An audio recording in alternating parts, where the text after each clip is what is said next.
ओम नमः शिवाय। आइए सुनते हैं ज्येष्ठ मास के सोमवार के दिन भगवान शिव और माता पार्वती की कथा। इस कथा को सुनने मात्र से सभी दुख और संकट का होगा निवारण तथा भगवान शिव और माता पार्वती की होगी आप पर कृपा। अगर आपको हमारी वीडियो अच्छी लगेगी तो हमारे चैनल को जरूर से सब्सक्राइब कर दीजिए।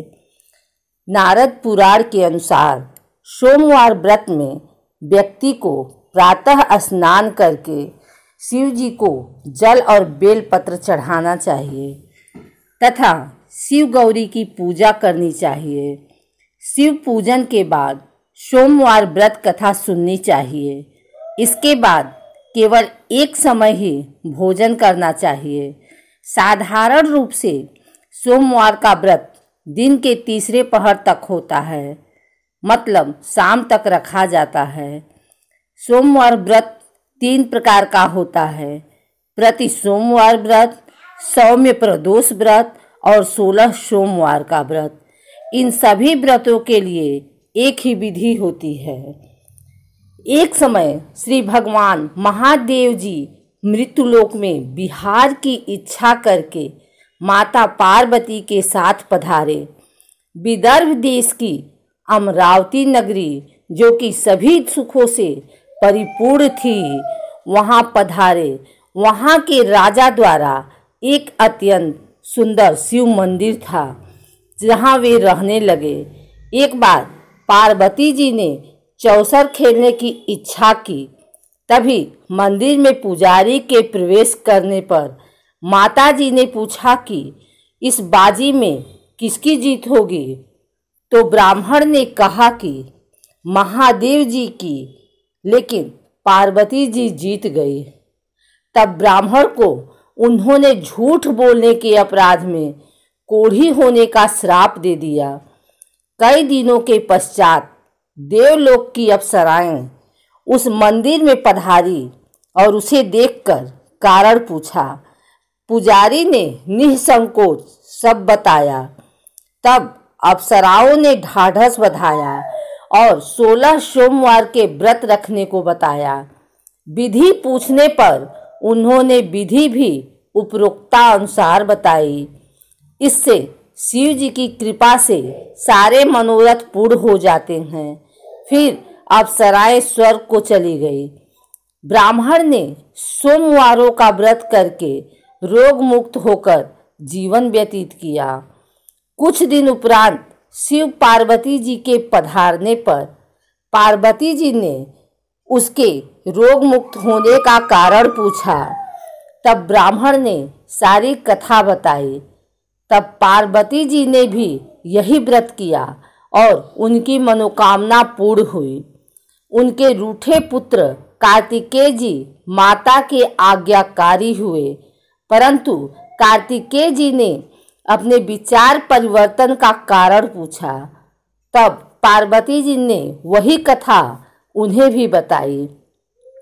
तब स्वामी कार्तिकेय जी ने भी यही व्रत किया। उनकी भी इच्छा पूर्ण हुई। उनसे उनके मित्र ब्राह्मण ने पूछकर यही व्रत किया। फिर वह ब्राह्मण विदेश गया और एक राज के यहाँ स्वयंवर में गया। वहाँ राजा ने प्रण किया था कि एक हथनी एक माला जिसके गले में डालेगी, वह अपनी पुत्री उसी से विवाह करेगा। वहाँ शिव की कृपा से हथनी ने माला उस ब्राह्मण के गले में डाल दी। राजा ने उससे अपनी पुत्री का विवाह कर दिया। उस कन्या के पूछने पर ब्राह्मण ने उसे कथा बताई। तब उस कन्या ने भी वही व्रत कर एक सुंदर पुत्र पाया। बाद में उस पुत्र ने भी यही व्रत किया और एक वृद्ध राजा का राज्य पाया। जब वह नया राजा सोमवार की पूजा करने गया तो उसकी पत्नी अश्रद्धा होने से नहीं गई। पूजा पूर्ण होने पर आकाशवाणी हुई कि राजन, इस कन्या को छोड़ दे, अन्यथा तेरा सर्वनाश हो जाएगा। अंत में उसने रानी को राज्य से निकाल दिया। वह रानी भूखी प्यासी रोती हुई दूसरे नगर में पहुंची। वहां एक बुढ़िया उससे मिली। उसे एक बूढ़ी औरत मिली जो धागे बनाती थी। उसी के साथ काम करने लगी। पर दूसरे दिन जब वो धागा बेचने निकली तो अचानक तेज हवा चली और सारे धागे उड़ गए। तो मालकिन ने गुस्से में आकर उसे काम से निकाल दिया। फिर रोते फिरते वह एक तेली के घर पहुंची।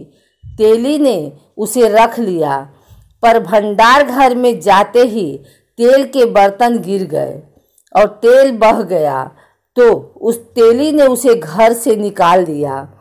इस प्रकार सभी जगह से निकाले जाने के बाद वह एक सुंदर वन में पहुंची। वहां के तालाब से पानी पीने के लिए जब बढ़ी तो तालाब सूख गया। थोड़ा पानी बचा जो कि कीटों से युक्त था। उसी पानी को पीकर वो एक वृक्ष के नीचे बैठ गए, पर तुरंत उस वृक्ष के पत्ते झड़ गए। इस तरह वो जिस वृक्ष के नीचे से गुजरती वह वृक्ष पत्तों से विहीन हो जाता। ऐसे ही सारा वन ही सूखने को आया। यह देखकर कुछ चरवाहे उस रानी को लेकर एक शिव मंदिर के पुजारी के पास ले गए। वहां रानी ने पुजारी के आग्रह से सारी बात बताई और सुनकर पुजारी ने कहा कि तुम्हें शिव का श्राप लगा है।